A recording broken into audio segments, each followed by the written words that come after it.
విజయనగరం జిల్లా బొబ్బిలి పట్టణంలోని అన్నా క్యాంటీన్ వద్ద ప్రజలకు ఎండ నుంచి ఉపశమనం కల్పించేందుకు నూతన షెడ్డును ఎమ్మెల్యే బేబీ నాయన ప్రారంభించారు. ప్రజలు ఎదుర్కొంటున్న ఇబ్బందులను గుర్తించి నెల రోజుల్లోనే షెడ్డును ఏర్పాటు చేయించారని తెలిపారు. అనంతరం మున్సిపల్ కార్యాలయం వద్ద చలివేంద్రాన్ని కూడా ప్రారంభించారు. ఈ కార్యక్రమంలో మున్సిపల్ అధికారులు, నాయకులు పాల్గొన్నారు.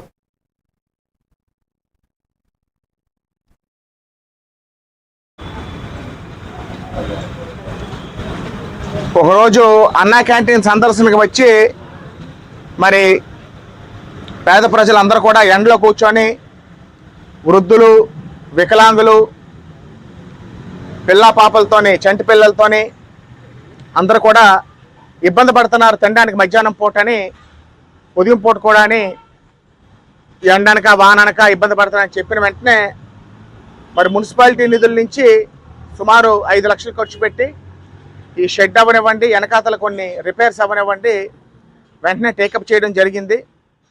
కమిషనర్ గారిని, అదేవిధంగా డిఈ గారిని, ఏఈల్ని, మనస్ఫూర్తిగా ఇంజనీరింగ్ టీంని మనస్ఫూర్తిగా మీరందరూ చూసే ఉంటారు.